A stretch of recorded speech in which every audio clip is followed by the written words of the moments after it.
Ladies and gentlemen, good day and welcome to the AU Small Finance Bank Q3FY25 earnings conference call. As a reminder, all participant lines will be in the listen-only mode, and there will be an opportunity for you to ask questions after the presentation concludes.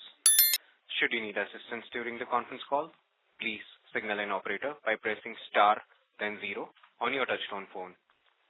Please note that this conference is being recorded. I now hand the conference over to Mr. Prince Tiwari, Head of Investor Relations. Thank you, and over to you, sir.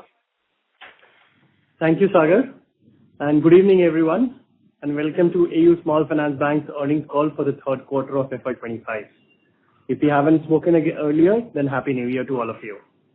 We thank you all for joining the call today on this Friday evening. On today's call, we have our founder, MD and CEO, Mr. Sanjay Agarwal, our Executive Director and Deputy CEO, Mr. Uttam Tibrewal, our Deputy CEO, Mr. Rajiv Yadav, and other senior members of the management to answer any questions that you may have.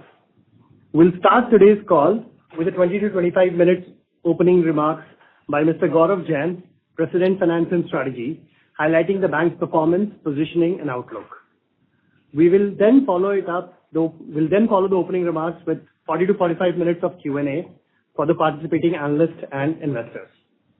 For the benefit of all the participants, I would humbly request each participant to restrict the number of questions to 2 so that everyone can take the calls. We can take questions from everyone, and then if you have further questions, you can kindly join back in the queue. If you have any data keeping questions, you may reach out to the IR team at any point after this call, and we'll be happy to assist. With that, I will now request Gaurav Jain, President, Finance and Strategy, to share his opening remarks. Gaurav, over to you. Thank you, Prince. Good evening, everyone, and thank you for joining us today. I will start with an update on the operating environment. We saw uptick in the economy at the end of Q2, continuing in the festive month of October. Post-October, however, there was a slowdown in economic activity on the ground. While there are some signs of bounce back in rural consumption and government capex, overall momentum remains below expectation. In the banking system, liquidity continues to remain in deficit despite a CRR cut in December 24. Additionally, persistent inflation has also kept interest rates higher for longer. The economic slowdown has affected overall credit demand, and we remain watchful in our underwriting. Despite these economic headwinds, our bank is in a good shape overall. Let me talk about each of our businesses in detail, starting with our deposit franchise. We assess the performance of our deposits franchise in terms of the following key metrics: growth, CASA ratio, LCR, proportion of stable deposits, CD ratio, and cost of funds. Our aim is to optimize across these core metrics, keeping in view bank's overall strategy and prevailing market conditions. Our deposits franchise is scaling well, and total deposits stand at 112,000 crores. This financial year, we have delivered growth of around 15% year-to-date in total deposits and 9.4% in CASA. This growth rate is nearly twice the growth rate of total deposits in the banking system and faster than growth rate of private sector banking peers. Whilst we benefit from our smaller scale, as a new bank on the SFB platform, we have to work harder to gather deposits. On a quarter-on-quarter basis, our deposit book grew by 2.3%. However, there was an outflow of 3% in CASA, primarily due to withdrawals from certain government accounts which were transactional in nature. Despite this, average quarterly balances of CA and SA deposits increased by 5.9% and 4.4% respectively on a quarter-on-quarter basis. Our CASA ratio stands around 31%. We maintained an average LCR of 115% during the quarter, which was an increase of 3% from last quarter. Our stable deposits, which include CASA, retail term deposits, and bulk non-callable deposits, stand at 80% of total deposits, and our CD ratio, excluding refinance, stands at 81%. Throughout the year, we have maintained a strong focus on securing the right mix of deposits at optimal pricing and effectively managing our cost of funds, which stands at 7.05% year-to-date and 7.06% for the quarter. Notably, our incremental cost of funds has improved, declining from 7.7% in FY24 to 7.4% year-to-date. However, the current market conditions are challenging, liquidity remains tight, and competition for deposits continues to be intense. This week, we adjusted our savings and fixed deposit rates to market conditions, introducing 10 bps increase on our peak fixed deposit rate and widening the slabs in savings accounts offering 7.25% interest rate. Even with this increase, we expect to be at the lower end of our guided range of 7.10 to 7.15% for cost of funds for the year. We are mindful of the ongoing pressures on liquidity, inflation, currency, GDP growth, and external headwinds. If these pressures persist and lead to a delay in easing cycle, our cost of funds would be impacted in the coming quarters. Now, in terms of our key initiatives around deposits franchise. Our branch banking strategy is focused around driving growth in top 20 cities, which contribute around 57% of total deposits in the country. 75 to 80% of our deposit book is from 400 urban branches, of which 60% are located in top 20 cities. Within these, cities such as Delhi, Bangalore, and Jaipur are doing very well, and we are working on improving productivities in cities like Mumbai, Chennai, Hyderabad, and Calcutta. We have fully integrated 100 plus urban deposit branches from Fincare in terms of people, product, process, and technology. Now our efforts are focused on driving productivity, and we expect these branches to drive growth from next year onwards. Additionally, we plan to open around 70 to 80 new branches in the next year, mostly in top cities with a focus on raising deposits, and enable another 75 existing asset centers in district and tehsil headquarters to start taking deposits. In terms of our product breadth, on savings account side, we have established a strong proposition backed by cutting-edge digital channels. We have industry-leading deposit products for various segments, which includes recently launched remittance products and comprehensive wealth and insurance distribution platforms. Our wealth AUM has scaled to around 1,250 crores, and in our insurance business, we are partnering with most of the leading insurance companies. On current account side, we are working to create a right to win in terms of products, services, and distribution. This is a tough market, and results will take some time. We also did a lot of work on improving branch profitability. 44% of branches which were in existence in December 23 were profitable in Q3. This was driven both by higher productivity and focus on overall cost efficiency in overhead and marketing spend. Further, all the key building blocks like people, leadership, technology, and customer service are in place for growing the franchise sustainably. Now, moving on to our assets franchise. Our loan portfolio has reached around 1,09,000 crores with a growth of 13% year to date, which is 1.6 times of the system loan growth and faster than growth of private sector and banking peers in similar period.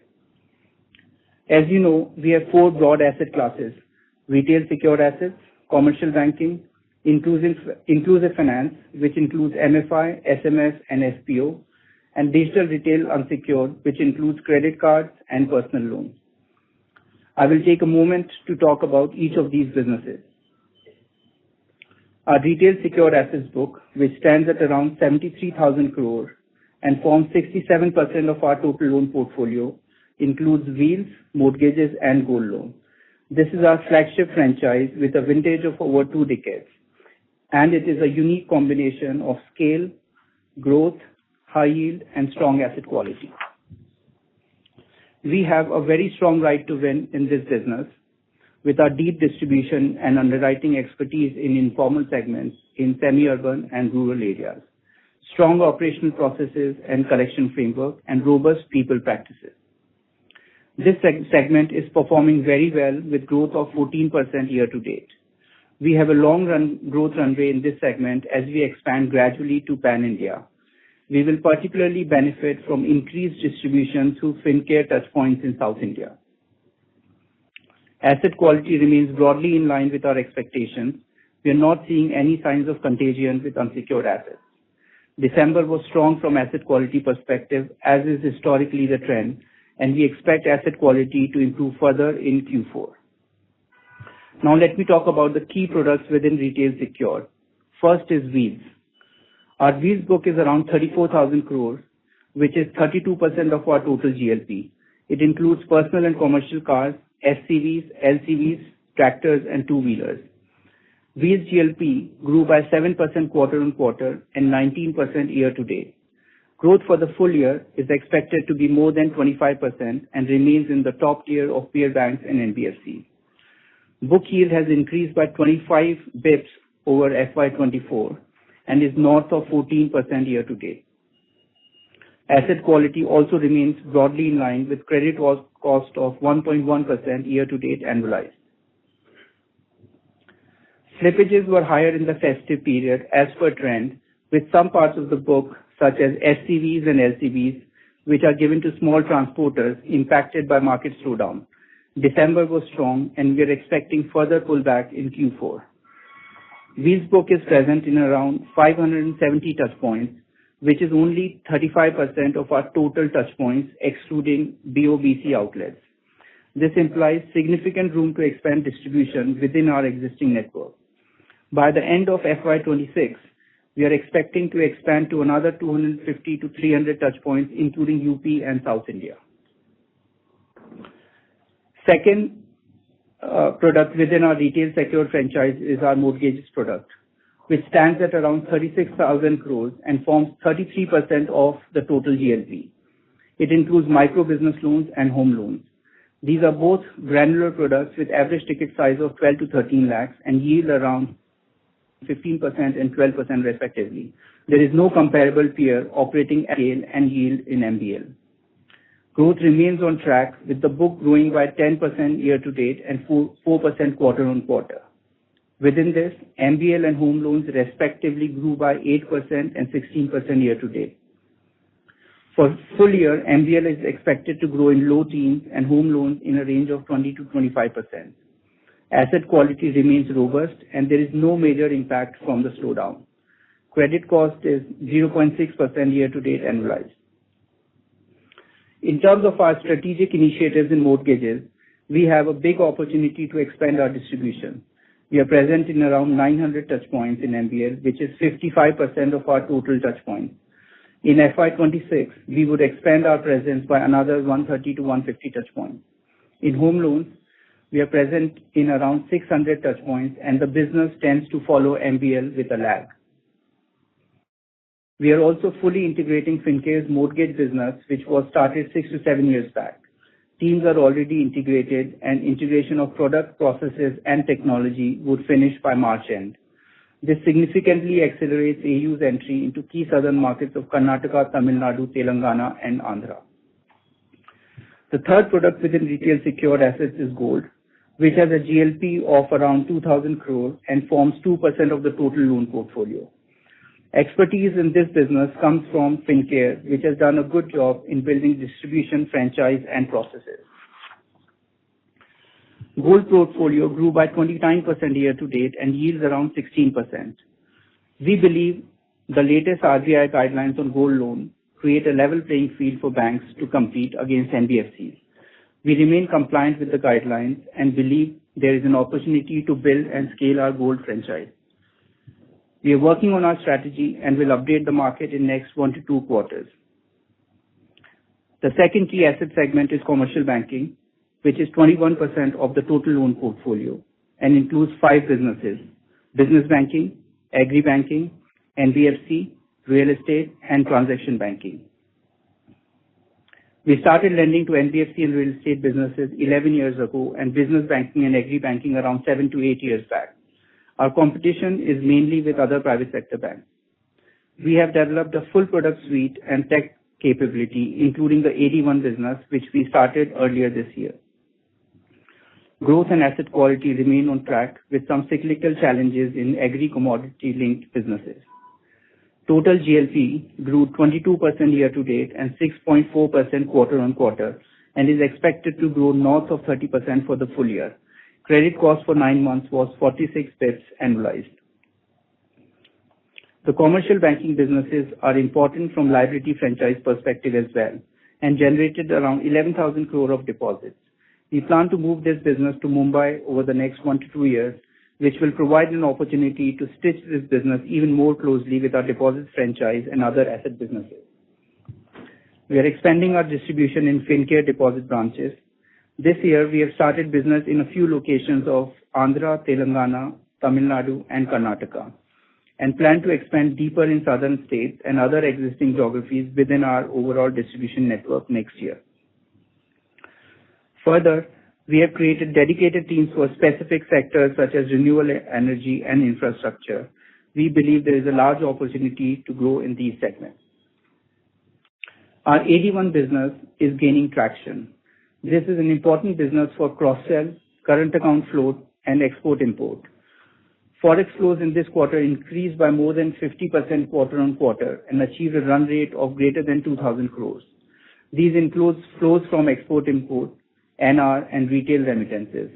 With most of the products being already live, we will continue to scale this business.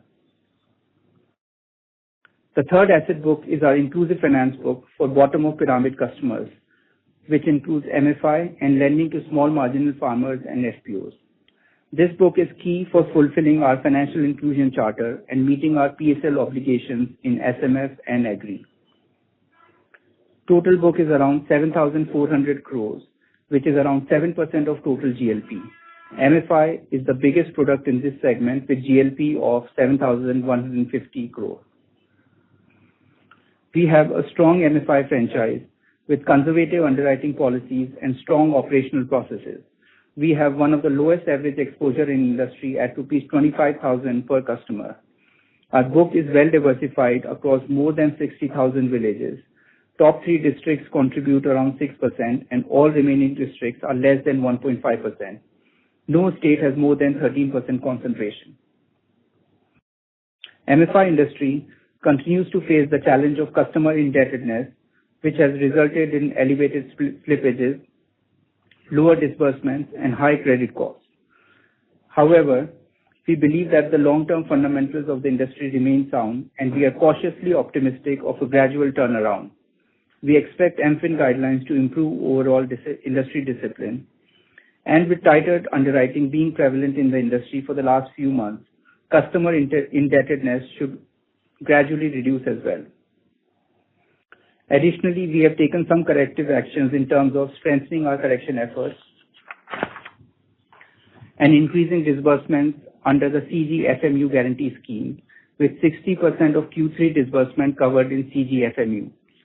We expect this to increase to 70 to 75% in Q4. This will help reduce both risk weight and future credit costs.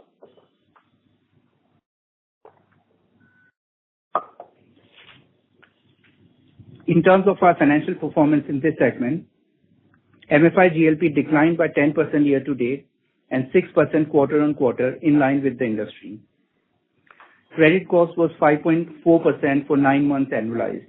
GNPA stands at 4.1% and SMA pool is around 4.4% at the end of Q3. There are some signs of collection efficiency having bottomed out with marginal improvement in Q3 versus Q2. December month saw some improvement in both collection efficiency and disbursement versus November, and we expect the improvement to continue in Q4. Slippages are expected to stay elevated in Q4 as well, and credit costs will remain elevated for the next 2-3 quarters due to lower collection efficiency in the earlier quarters. We are keeping a close watch and will provide a further update in next quarter's call. The fourth asset segment is retail digital unsecured, which includes our credit card and personal loans business.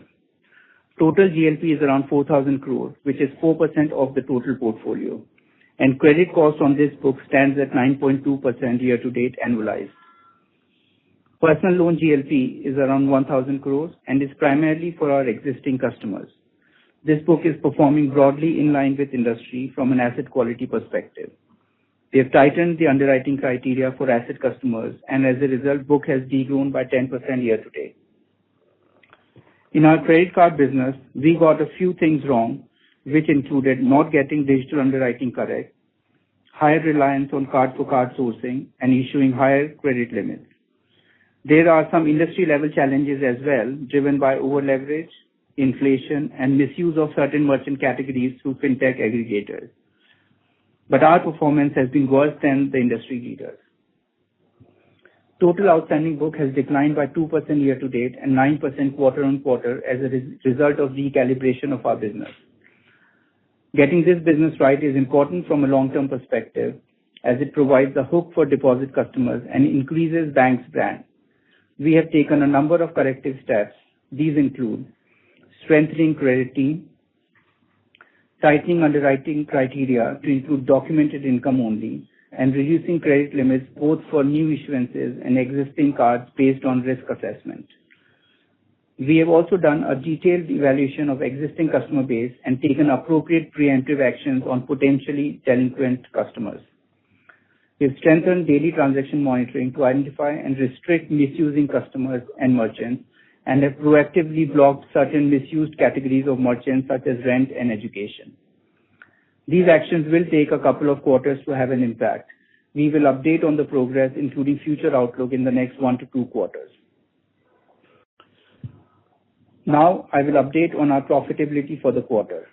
Pre-provision operating profit increased by 6% quarter on quarter, driven by strong control on operational costs and growth in interest income. Profit after tax was down 7% quarter on quarter at rupees 528 crores due to higher credit costs in MFI. EPS for 9 months is up 24% and book value per share is up 23% year over year.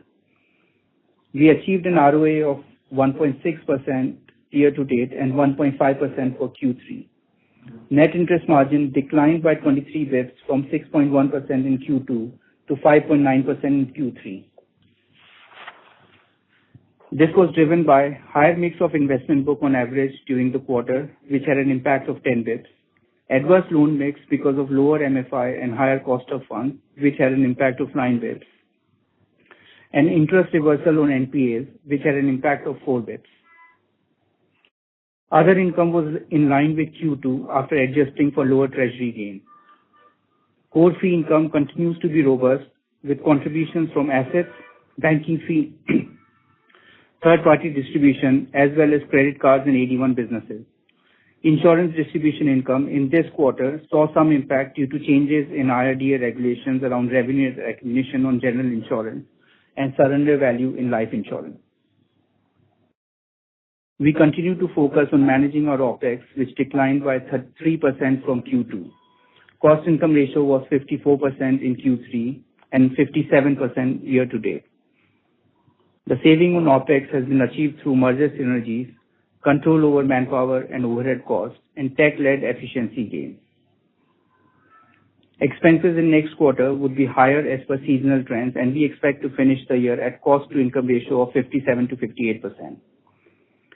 Credit cost was elevated and came in at 1.5% of GLP for 9 months annualized.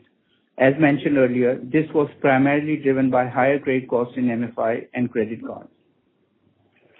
Overall, our strong performance in OPEX and sustained performance in other income was offset by underperformance in asset quality. In terms of outlook for the next quarter, credit costs will stay elevated, driven by unsecured, but we expect to be within striking range of our ROA guidance of 1.6%. Overall, GLP growth is expected to be around 20%, with secured assets growing around 23 to 24%, and continued degrowth in MFI and credit cards portfolio. Finally, regarding our universal bank license application, we are in touch with the regulators on progress of our application. As you would be aware, the Reserve Bank of India has recently announced setting up of a standing external advisory committee, which will evaluate applications for universal banks. While we don't have clarity on timing, this is a welcome step and should speed up the process of evaluation of our application. To conclude, as we have mentioned earlier, it takes about 10 years for a bank to settle fully. We are now successfully completing 8 years, and the bank is shaping up well across all key areas of product, distribution, operations and technology, people, and governance. Our brand is improving. Both customers and peers are noticing us on the street, and we continue to focus on strengthening our foundations and executing well to create a sustainable forever bank. With this, I will hand it back to Prince for Q&A. Thank you, Gaurav. Sagar, we can now open for Q&A. Sure. Thank you very much. We will now begin the question and answer session. Anyone who wishes to ask a question may press star and 1 on their touchtone phone. If you wish to remove yourself from the question queue, you may press star and 2. Participants are requested to use handsets while asking a question. Ladies and gentlemen, we will wait for a moment while the question queue assembles. Also, in order to ensure that the management is able to address queries from all the participants in the conference, please restrict your questions to 2 at a time. You may join back the queue for follow-up questions.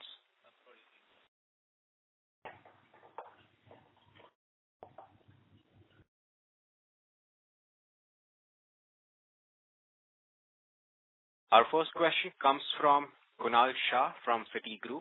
Please go ahead.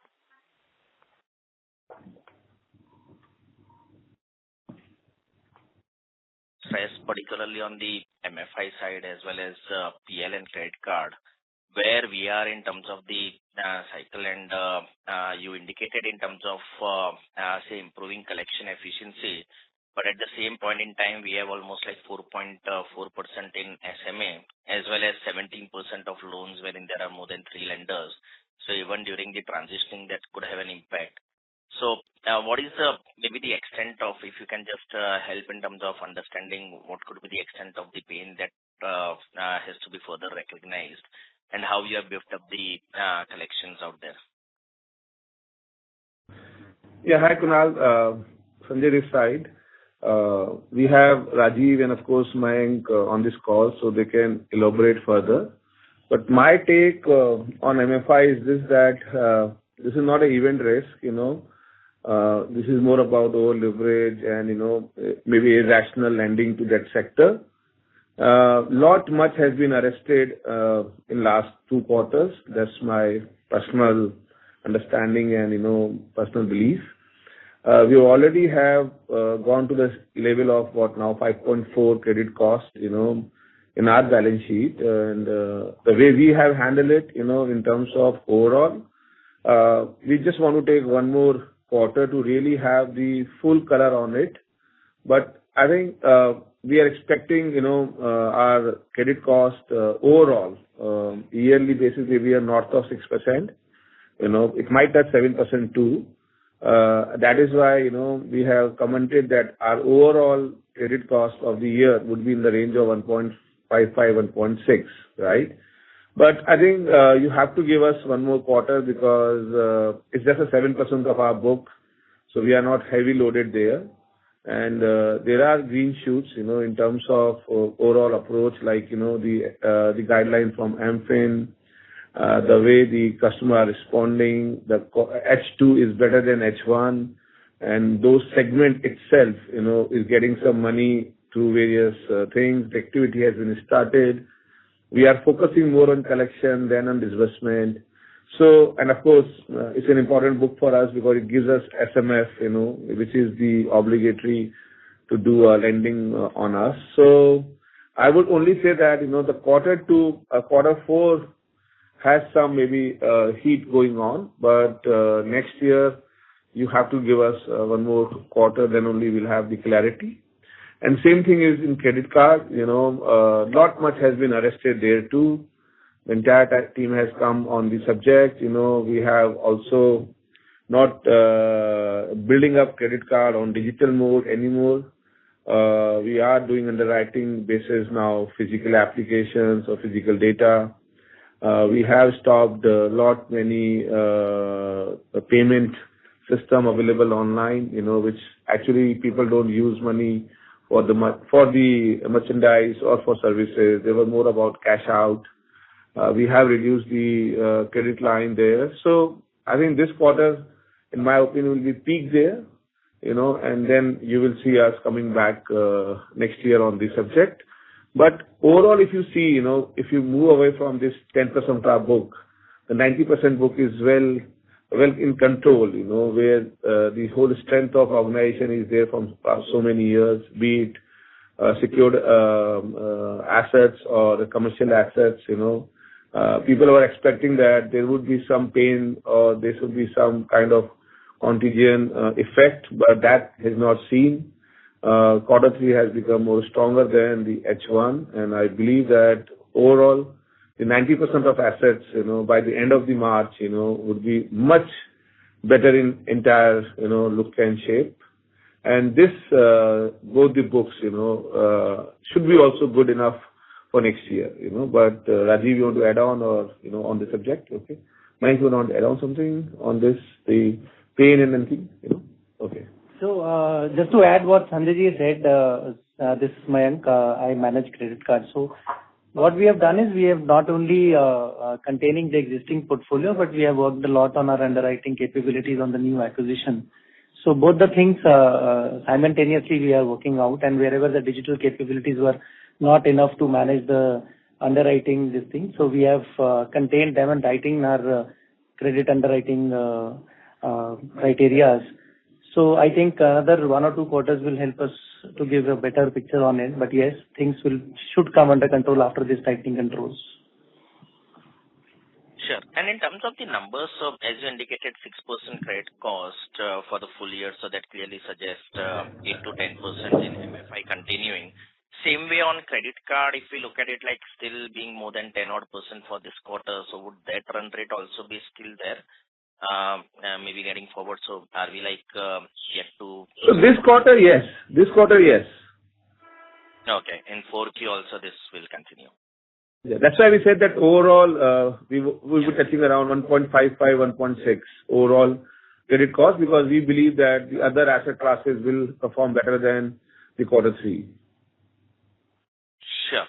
Get it. Got it. Okay. Yeah. Thanks and all the best. Yeah. Thank you. The next question comes from Renish from ICICI. Please go ahead.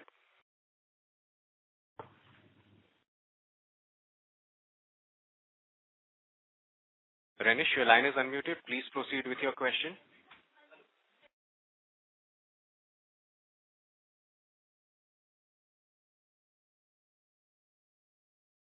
As there is no response from the line of current participant, we'll move on to the next question. Our next question comes from Rohan Mandora from Q3FY25 Securities. Please go ahead.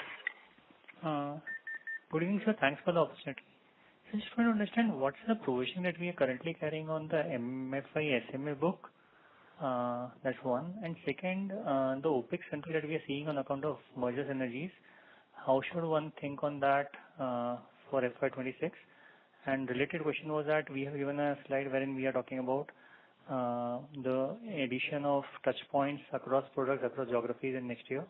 So how should one look at the interplay between OPEX on these two things? So I think your question is around the FinCare integration is going on perfectly well. As we stated in our presentation that from 1st January, the entire MBL AHL, which is affordable housing and gold loan, has come under the one umbrella of secure retail assets. So the north, south, east, west has been fully integrated. So and the integration plan is in place. Rajiv is looking now tech and of course the entire MFI business. And of course by this calendar year end, we'll be integrating in terms of our tech also. So that is there in terms of integration.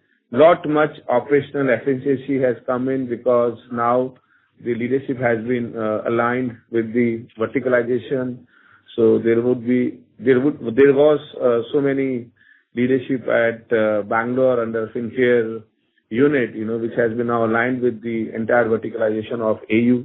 So we are saving much cost there, and so I would say by this quarter end, we won't be having a much cost because of this 2-unit existence. Entire cost will be aligned with the bigger umbrella of AU. So that operational efficiency will be achieved in next financial year. In terms of the distribution, FinCare had an amazing 1,200 kind of touch point, to operate for their microfinance business out of the 1,200 crore, the 800 branches were used for microfinance. In that, 70% were around Tehsil headquarters, 20% were around districts. And Tehsil headquarters actually gives you much opportunity to build deposit in those markets where we were not in. So we want to use the entire 800 branches of microfinance to really build the other product line and also the deposit franchise. So in that, close to maybe 80 to 90 branches will actually experiment this year. So I think the full integration will be on because of the availability of the distribution. In that sense, that is there. The other question was around the SMA. Okay. So, Rohan Prince here. On the MFI book or any book for that matter, on the SMA, we only have standard provision. On the MFI book specifically, we had created a 17 crore contingency, so that continues. We haven't utilized it.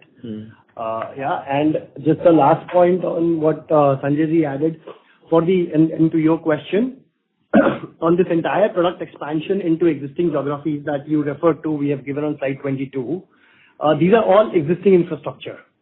So as of yet, we are not planning to add any newer infrastructure in these positions, in these places. Probably there'll be some cost in terms of people and manpower and systems, but no infra cost is expected.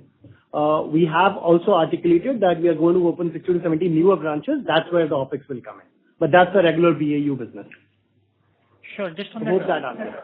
yeah, just on that synergy piece, see, if I look at the quarterly unit in the first 3 quarters, we have been holding around that 14.7, 14.3 billion kind of a run rate.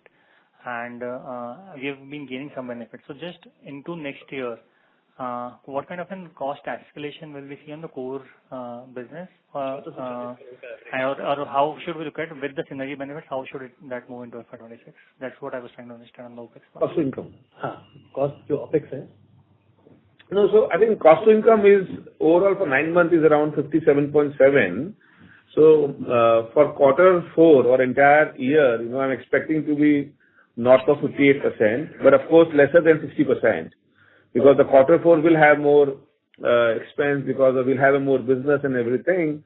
So this is not a standard number which we have given you, for quarter 3, but the idea is to really look for a lesser than a 55% cost to income in next 2 years, So let's go through this quarter, figure out our realistic, cost to income, which will be around 58, 59. And then, of course, look for some kind of, I would say, effort or, the room available for us. But definitely, the focus has come back strongly on working on an operational efficiency. We are using much digital. We are using much productivity now. We don't want to hire people for the sake of hiring. The whole expansion has been put with a purpose. So I think you will see us, much calibrated, organized in terms of our cost to income, and we'll be keep hovering around but there's not much variable, So it's difficult to predict, but the approach is this, that, our cost to income has to go around 55% in the next 2 years. And it has to be best effort basis because there are not many things which we don't control as we move forward. But much sincerity has come in, I can assure you about that only. Sure. Thanks. Thank you. The next question comes from the line of Samir Desai from JM Financial. Please go ahead. Yeah, hi. Thanks for the opportunity. I have a couple of questions. I understand we are banking on the secured side of the book to kind of do well incrementally as well. But if I see there is some minor changes on asset quality there sequentially on a growing book. So how confident are we that 4Q could actually be better? While I understand it is seasonal, but just wanted some confidence around that. And then I'll come back with a follow-up question. No, I think I just want to give one assurance to the street that secure retail asset we are doing from last now close to 2 decades, and we have seen the cycles. We have gone through every type of challenges. This year is no different about it. You know about it that we were actually hoping that our country will grow by north of 7%. but we might grow only by 6%. So we are not exclude in every sense, right? It is a relativeness, and the pain is there into that kind of segment where we actually lend because this is more of an informal segment, the touch and feel. We back ourselves, we back our credit team, we back our operation efficiency, we back our collection team. So there are certain things which might go here and there, but overall it is a secured book, built on productive assets, small ticket, we risk the price, So I think I would say that we are fairly confident that this will remain our strongest point in terms of our entire asset classes, and we should not go wrong there. And we neither has gone this year too. If you see our data in terms of comparison with the competitors, you will find us far, far better there. So I think I would only say you that this looks very promising, and this has also December remained very strong month, in terms of everything. I would say the collection efficiency for the particular December month has surprised us a lot, and I hope that will continue for this quarter too. And we have also want to build more expansion in this business so that the growth, the yield, the ROA, and of course with a strong asset quality, which is the hallmark of us over the years, So remain there. Thank you. That's helpful. Just wanted to get sense because it's quite a fluid situation in the segment that we operate. No, I don't think so. This is a fluid situation. Honestly, I again want to repeat that 90% of our asset class remain very strong. Because I'm again saying you that we are not absolute. We are relative, right? But market also has not gone so bad. We expect that quarter 3, quarter 4 as a GDP also will recover, right? So if you recover, then you will see much better performance of us in these books. And these are secured books. Rohan, if I can add, if you go back to our last quarter commentary, I think we had mentioned at that time as well that typically first half is relatively not so great for retail secured assets. Second half, October, November, generally festive seasons, you see slippages. And then December onwards, December, Jan, Feb, March, DJFM as we call it, you start seeing the better performance, recoveries, resolutions, right? And economic momentum also supports that. So if I follow the same theory and I look at the numbers internally, the same thing has played out. October, November, we did see some higher slippages, and that's what you were seeing. But by December, as boss Sanjay said, across, be it collections, be it your credit cost, be it your slippages, across all the secured retail asset buckets, we have started seeing a decent jump, right? And so that gives us hope that historical DJFM will play out in Jan, Feb, March as well. Precisely, that's why I asked that it sticks to the playbook. Secondly, yes. on OPEX, now obviously, if we enter this kind of an economic environment, you would want to invest more on collections. How are we positioned there, especially in some of the core categories? Are you investing more on that, and how does that kind of drive overall OPEX numbers? I reckon Sanjay just mentioned that this year would be upwards of 58%. So just wanted to, if you could sharpen a bit on that. Really, my friend, if you see our last year data, we were around 63, 64. And what our endurance is this year is that, if you want to be in the range of 58, 59, it will be a super achievement because in spite of such a headwinds, in terms of the deposits, in terms of unsecured book, we already invested a lot in our every aspect. I don't think that by putting an extra 100 people for collections, we'll have even a leadership in our book because we already become a large balance sheet. We have a large budget for our expense. So, but the idea is not about not putting money on the right purpose, right? We will always put the money on the right purpose and right cause because that's the way business should be. But idea is to really be very cognizant of the other facts that we should not just unnecessarily build for the future, right? When things are not clear at this point of time. So I don't think that it should be lesser than what we have done this year. So the endurance is that next year the cost to income should be lesser than maybe 1% or 2% of this year, right? So that we can achieve the ultimate goal of 55% in near term. Sure. This is helpful. Thank you and all the best. Thank you. Thank you. Thank you. The next question comes from the line of Madhuchanda Dey from MC Pro. Please go ahead. Hi, good evening. I have two questions. So the first question is a little long term. See, you have had an excellent track record with what you understand best, which is secured assets. So with Fincare, you got the MFI principally, and that met with the sectoral headwinds. And then you yourself admitted that your experience with credit card, the way you have done the business has not been that great. So going forward, will it make you recalibrate your strategy with respect to lending? You will kind of stick to that, what you understand best, which is secure. And in that context, how would you like to revise or give a roadmap of your aspired ROA of 2%? No, great. Good evening. That is a good question. So I would say that when I started my career in lending, I started with wheels, right? Over the period, we got to know about the lending around mortgages. Then we build on the commercial banking business. Then we build on the branch banking distribution, right? So it's never been so easy, honestly.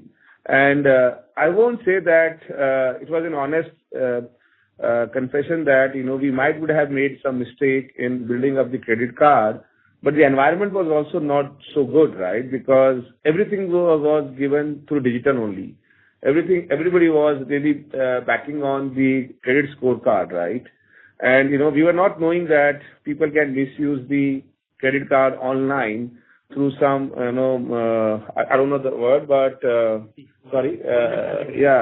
because I never believe honestly that people can take cash out so easily, which we all know that is a risk, right? So but we have taken the course correction, and I strongly believe that credit card still is one of the most important payment method, and we need to correct it. We can't go away with that, but it's a curve we are going through, and I still want to back my team and learn from these mistakes.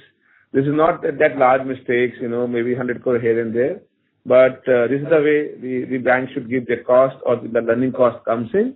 So I still believe that if we really want to be a good bank, we need to learn about unsecured lending and of course unsecured products, which will keep on doing it. But I think this learning will give us much, I would say, the assurance that, we should not do mistakes, which is very evident. So that's about credit card and unsecured piece. As we always remain very strong in terms of our commenting that microfinance business is very important for our whole inclusive kind of framework, and they give us a lot of SMS. In this 7,000 crore also, 4,000 crore is the SMF, which helps us to build our 18% obligation, right? And we have also seen that last 2 quarters we have want to build now MFI through the other secured measures like there is an MFIN guidelines, there is credit guarantee available on this book. We are actually now building up around 50% incremental book under that umbrella, right? So there's no challenge around risk weight on that book. So I think, and it's a cyclic business, we understand. If you take my number, right, we would have expected that this book should have given us a 4% ROE this year. They might be giving us a 1% or 1.5% ROE this year instead of that. So it's fine, right? They are not giving us net loss in that basis on a yearly done. So I think we have to learn about it. It's a big balance sheet. Every big bank has to do their SMF obligation. We have a growth aspiration. We will need to learn it, master it, and then of course build it for the future. So the long-term strategy won't be so dramatically different. We always have said to you that it will be a cap on our unsecured exposure. When we acquired it, we said that it will be a cap of 10%. As of now, it's 7%. Overall, the cap of unsecured lending is 15%, is around 11%. We want to stick to that. Of course, for some time, it may go below that, the whole guided number. But I believe, next year onwards, you will be looking this book in a very differently. That's my say. And on your on your guidance of the ROA, when do you see that? Of course. So ROA, of course, again, we have the aspiration because that's the gold class, in my opinion, in the banking system. But we are new in the banking system. We want to be in that bracket as soon as possible. But you know about that, we are again living in the very relative world. If India is around 6.4 this year, and with this kind of tight liquidity, this kind of inflation, there's no room we are expecting of rate cut, So one of the things which need to come down to make us 2% ROE bank has to be the cost of money. Has to be lesser than maybe 50 bips from here, what we are actually doing it. We know that asset we can grow, we can manage our asset quality. I think 10% book should not give us so much of headache going forward. So I think if you ask me, at the moment we start seeing the interest rate cut and our cost of money getting to a right level, you will see us reaching 2% ROA. I have another question, if you may allow. This is not your bank specific. So this is I am picking your expertise on this. Like every other player in the industry, whoever was lending to MFI, they're fast withdrawing from that market, right? So how do you see this crisis ending? And we are getting a kind of confusing guidance. Someone is saying, wait for 1 more quarter. Someone is saying, wait for 2 more quarters. Someone is saying 3 more quarters. What is the basis of saying that wait for 2 more quarters? What is that is likely to change in the ground for you to say that, this is like the peak of the crisis? I understand. You want my comment or you want Rajiv's comment? I want your house comment, basically. Okay. So let me try and then Rajiv, you supplement if I have missed something. So, for me, this business has been only be a 1 year old, and I like this space to be very precise because it allows a bank to do their the PSL obligation, and this is the last mile customer on the ground, and we need to do that customer also to really fulfill the entire banking dharma, right? And what I have seen this year is that it is more of an executive-driven challenge than a customer-driven or a market-driven challenge, If you lend irrationally, without understanding customers, then this will happen, right? This will happen even in secured assets, right? But secured assets, you always back on the assets so that you can cover up your any kind of mislending and whatever, right? But this market does not allow you that. But I think lot much has gone in last 2 quarters, lot much discussion has happened. Irrational lending has been completely stopped. Customer know about it, that if they don't repay it, they won't get it, the money, and this time industry has come very seriously. That is why the 10% reduction is there in the overall asset base in this market.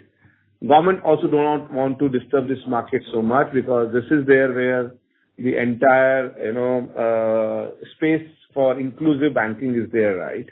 So we need to be there, because we are not heavily on the microfinance book for our asset building. If any institution which is heavily dependent on the microfinance building as their asset, then they might be looking to withdraw or reduce their exposure. We are already at 7%, right?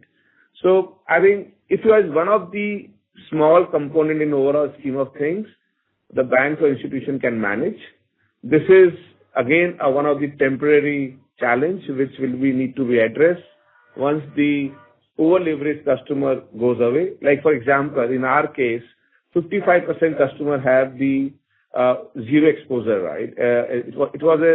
We were the only lender in that segment with that customer at the time of disbursement, right? right? In a new one, right? And then 27% customer, we are the second lenders, right? It is good to be in that bracket, right? So I think industry will become mature, the customer will become mature, and this book gives you 4 to 5% ROA when the things are good, right? And in a bad term, it gives you a 0% or a minus ROA, right? So you have to be really balance your view that this book might give you sustainable basis 3% ROA, provide every year, above 3% ROA, and build the cushion so that in case of the eventualities, you can use that buffer for your maintenance, right? So if you do all these things, a well-diversified book in terms of your overall, build buffers in the good times, be rational in terms of lending, build around the guardrails of MFIN, build the discipline around lending, and the entire culture of the MFI business has to be there. I believe you can handle with maybe 5 to 8% kind of book in any balance sheet. Thanks a lot and all the best. And you want to add, sir, because Rajiv has handled it for last 12 years. It's good to hear his views.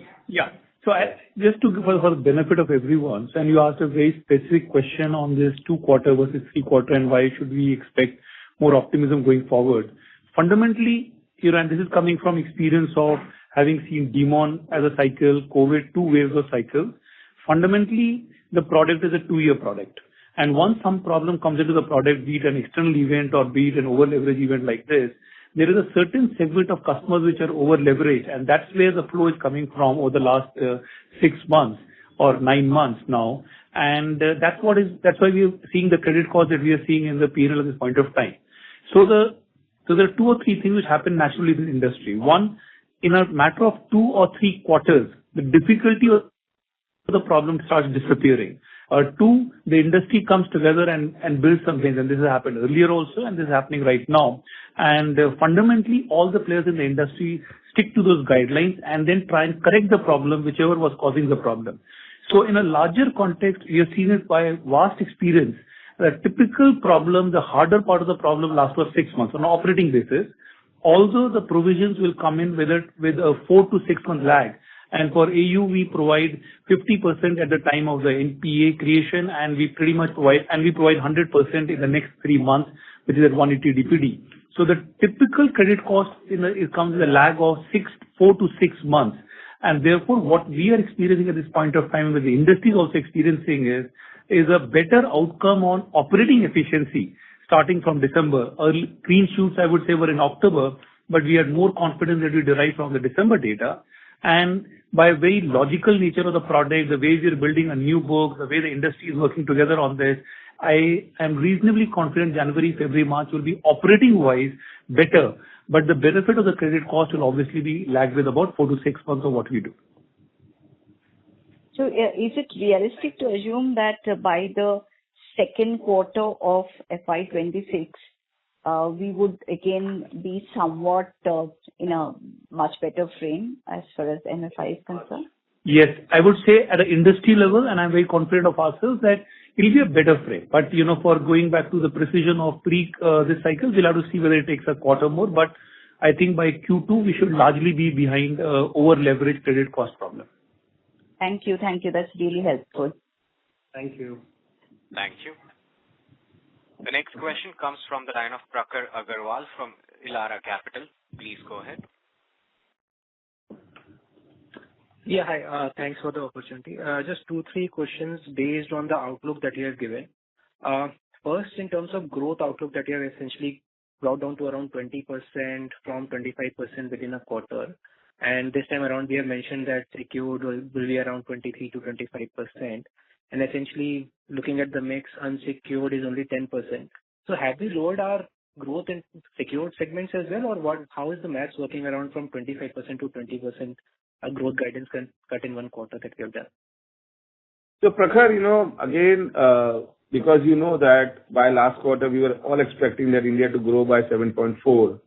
Now we are expecting India to grow by 6.34, right? And at the size we are operating in, we don't want to take unnecessary risk, and our 2 books, which is credit card and MFI, everybody knows that we don't want to grow it again with the mindset of growth. We want to grow that book with the mindset of rationality.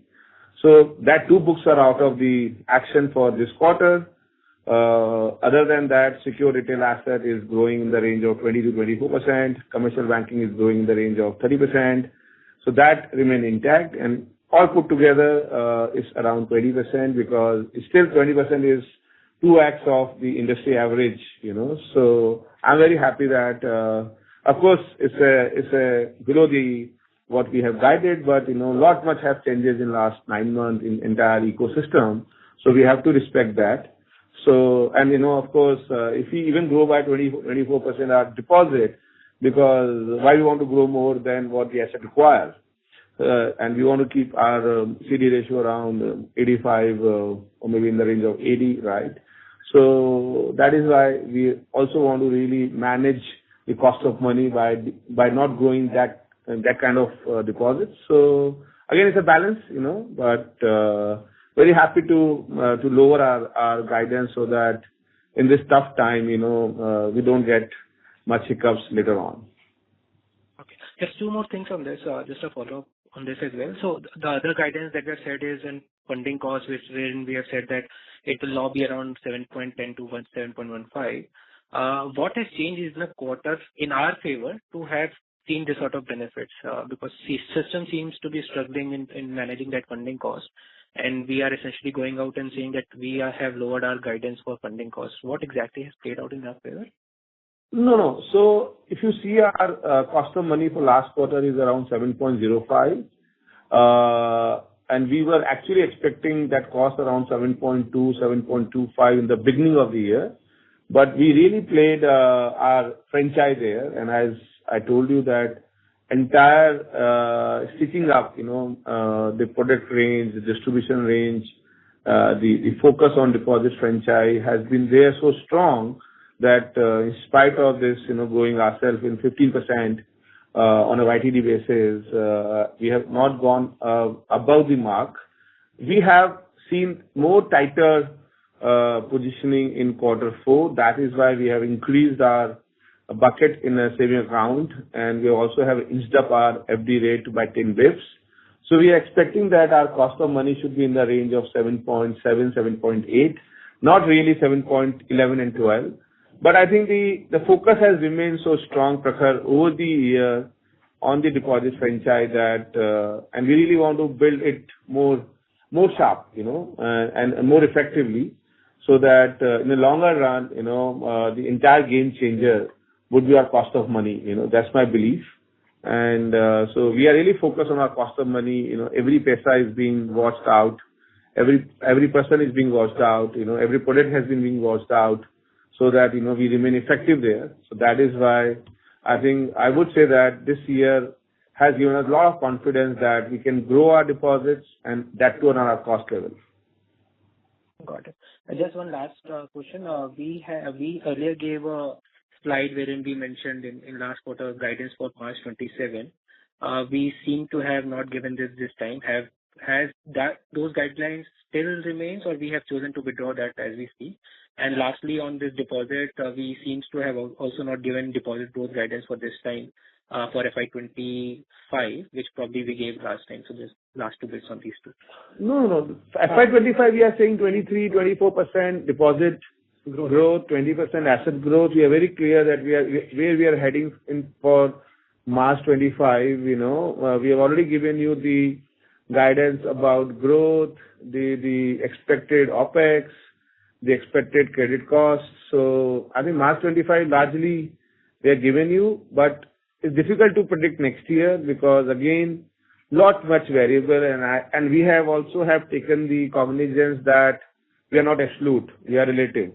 So on this size where we are balance sheet would be 1.5, 1.6, whatever happens to country will happen to us, right? So let's see how the entire interest rate cycle move from here, how the credit cycle of unsecured business, behaves for the next 2 quarters at least. So then only, we can provide the longer guidance. But I can only assure you that the way we are building our bank, in terms of the entire verticalization, be it branch banking, be it secured assets, be it commercial banking, our digital framework, AD1 license, even the credit cards, even the MFI. We are top on everything, right? And we are watching every book, every step so closely that in next 2 years, what we are saying that, it takes 10 years to really build a bank, you will see us a very formidable institution in place. Prakhar, if I can just add to your point on the slide. So see, March 27 strategy is something which is out there, which we had presented in March, 18th of March last year, and we continue to be guided by that. I think what we had given in September is the progress around that, and we'll keep updating you every half year of how we are progressing. But I think the biggest thing that Sanjay ji articulated, and which we probably would like to articulate on this call as well, is when we had put that guidance out, the overall outlook on the economy was very different compared to where we are. And given that there has been a complete slowdown or a very clear slowdown in the economy, you obviously have to adjust and focus on prioritizing asset quality over growth. So I think that's what is playing out. But we'll again come back to you in March, because that will be the next 6 months, and we'll update you where we are. So that is it from my side. Thank you so much. Thanks, Prakhar. Thank you. The next question comes from the line of Pranuj Shah from JP Morgan. Please go ahead. Hi, sir. Thank you for the opportunity. So 2 questions. One is, we have clearly seen the MFI growth overall slow down, and for good reason. And general feedback from the industry players is that even in FY26, at least even if asset quality recovers, growth at an industry level is likely to remain slow.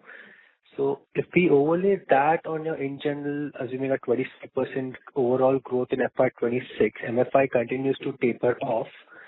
So does that impact your PSL objectives for 25 and 26 also? And a subsequent question to that, will that impact your overall cost ratios also? Because some of the efficiencies, like you said, you had with the FinCare merchant in FY25, those are unlikely to be present in FY26, and plus you will also have branch expansion over there. So just something from the OPEX perspective, trying to tie up the 1% odd cost to income reduction that you're expecting for FY26. Yeah. So again, I think very detailed kind of expectation on this call from us, but let me figure out, I would say the whole integration is in place, and, the FinCare was running their own head office based out of Bangalore. They had their own IT system, they had their own control functions. All has been integrated, largely in this year.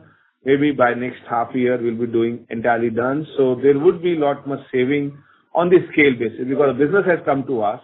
We have fully integrated their branches, branch banking branches to us, fully integrated now the entire FinCare unit of lending except microfinance.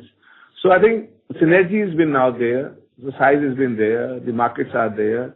So we are, if we would have done on a standalone basis, this expansion would have required a lot of capex, a lot of time to do it. But we have ready hand with us now. So once we integrate with the entire one umbrella, then the things start coming day one, right? So that's the way we want to see that picture. In terms of SMF, we have a microfinance book, we do have the agri-banking book, we do have the SMF lending, then we do have the FPO lending, all put together, by the support of the government guarantees also. We don't expect that, we should have the SMF deficit, and we should not do that, right? But in case it is there can be a cost there. But it's difficult to predict as of now, because it's a long way to go. You're talking about like next 5 quarters, right? We have to do that kind of decision in next March, So I think it's a long ball for us to play. And in terms of what the other question? So that's why I'm saying you that there is nothing. So we don't want to do much kind of OPEX based on our expectation that we need to build this book or we need to build this branch, all those things. Everything is now BAU.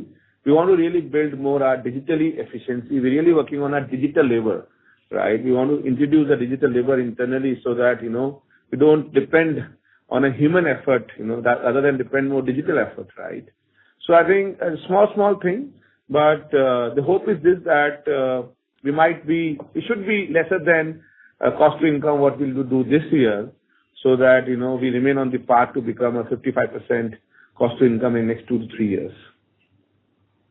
Understood. Thank you, Sanjay sir. That was very helpful. And second question, Rajiv sir, just on the MFI book, you have mentioned non-overdue collection efficiency of 98.5 as of the third quarter.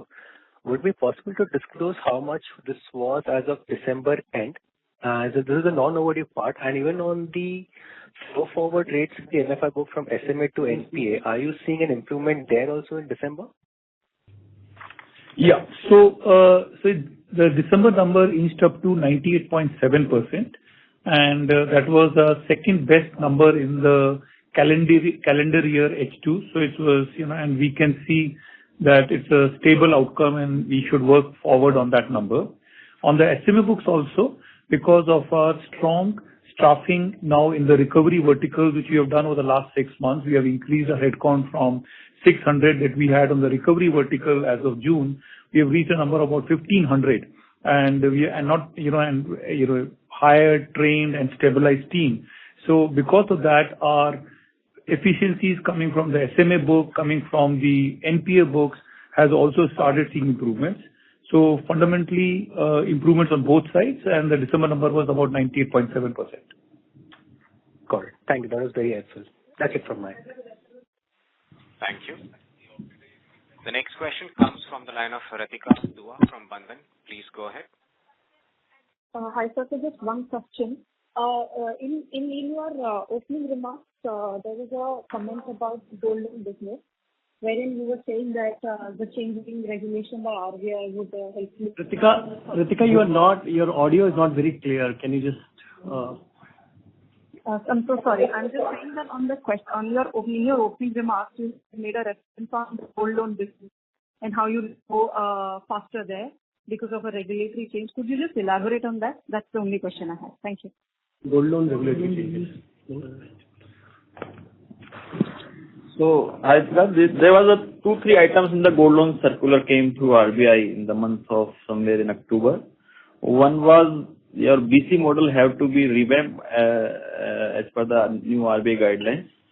Like they said the business has to be done only through branches. BC have to come your branch and customer have to come your branch. Storing and everything, valuation, everything have you done in branch. So that model have been shifted from that GC model to on-branch model. The customer is now coming to your branches.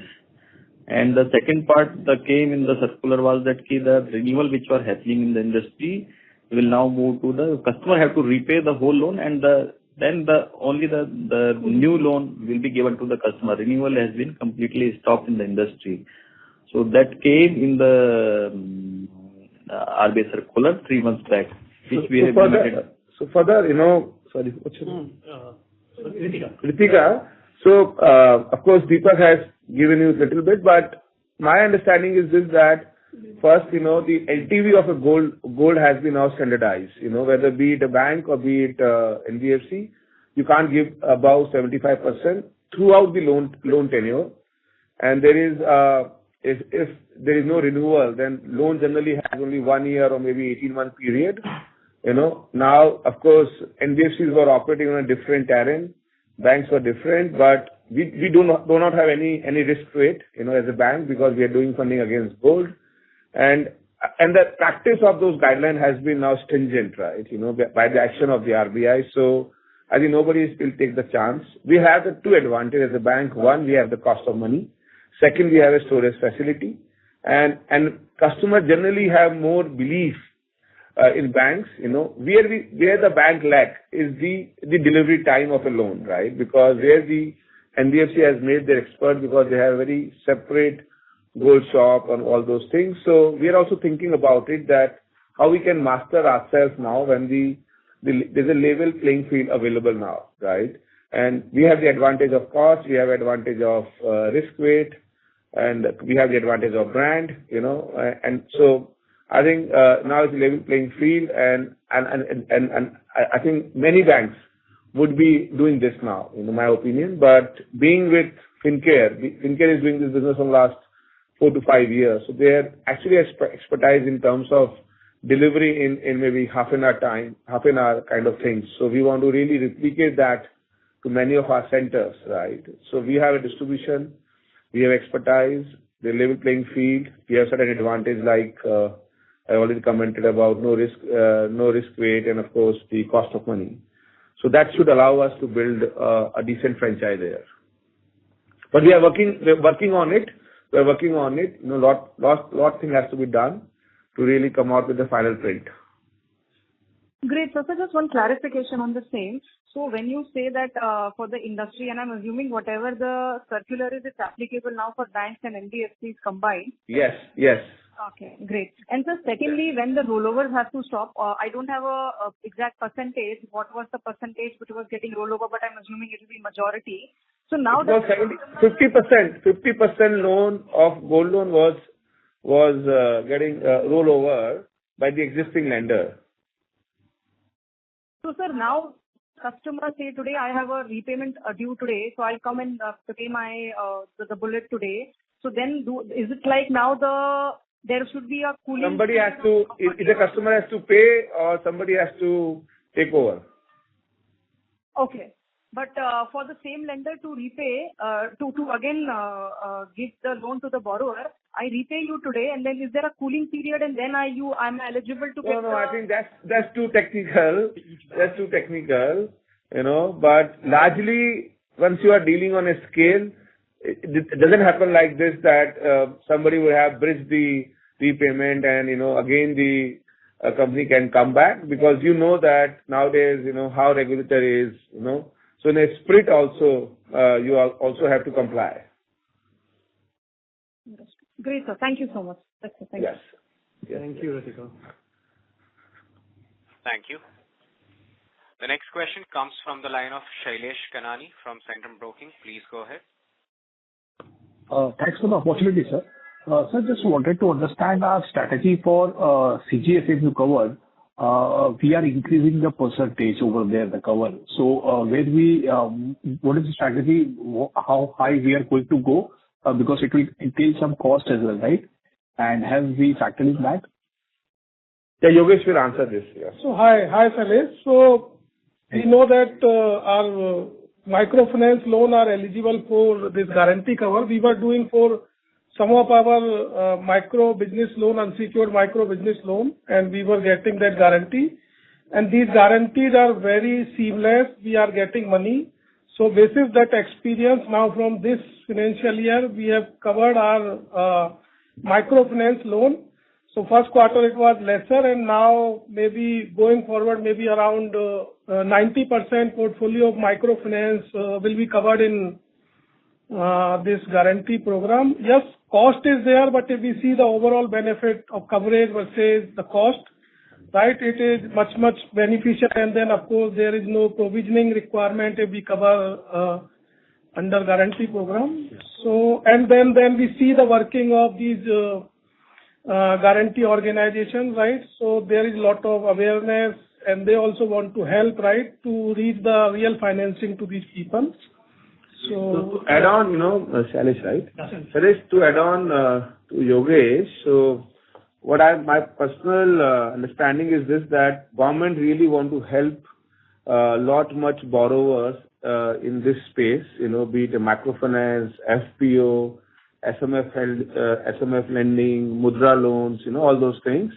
And we as a bank are there for a distribution, right? So I think much efficiency has been built in entire guarantee scheme, from the COVID time. And I think there is a realization in the government that by giving a guarantee does not mean that there will be too many defaults, because as a private sector, we do much due diligence before we lend the money, right?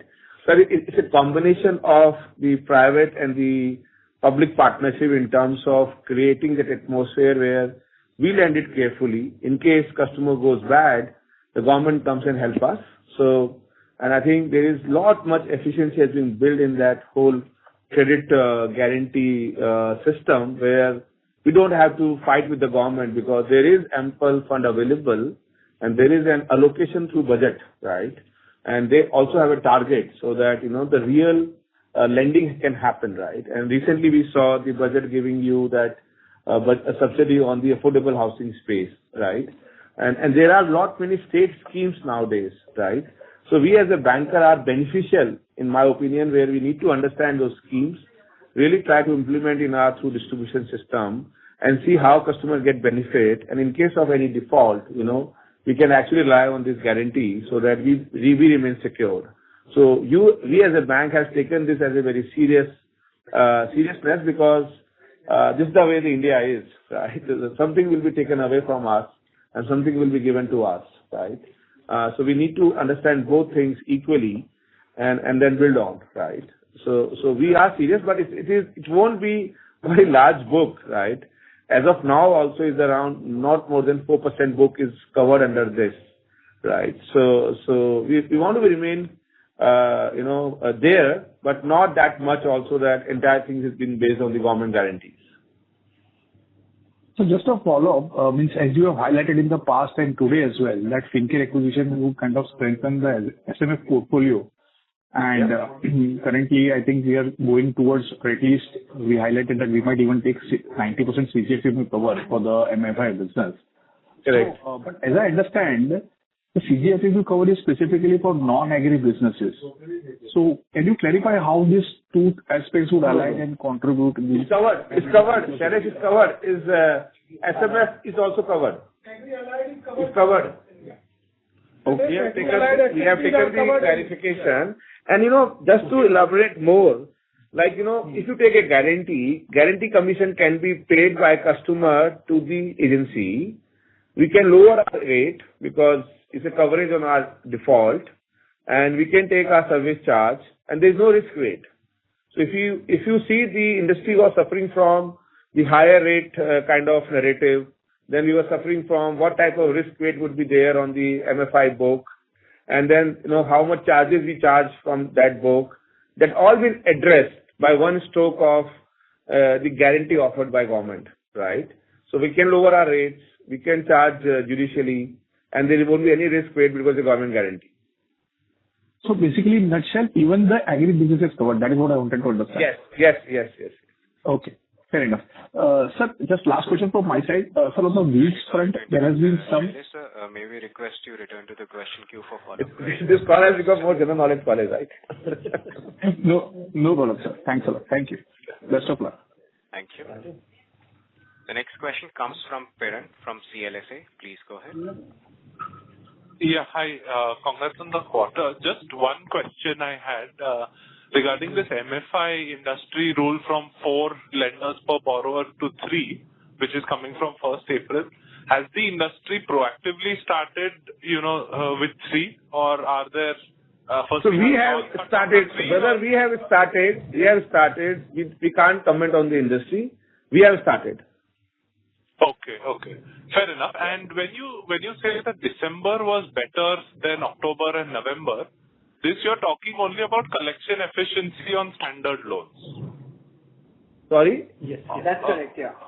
When you said that December was better than November, you were referring to the collection efficiency on non-overdue loans. Yeah. So this is Rajiv.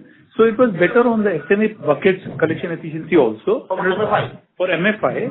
And also it was better on the disbursement. So pretty much when you look at all the key variables, it was a better month, and directionally it was indicating that we should have a better outcome in quarter 4. Got it. And this 98.7, what would it be in a normal scenario, let's say 1 year back or 2 years back? So FY24, we were about 98.4 on that metric, 99.4% on that metric. Okay. So you still have like 70 bits per month turning overdue more than usual. Versus last year, yes, that is the correct number. Understood. Okay, fair enough. That's it from my end, and wish you all the best. Thank you, dear. Thank you. Thank you. Thank you. We'll take the last question from the line of Nitin Agarwal from Motilal Oswal. Please go ahead.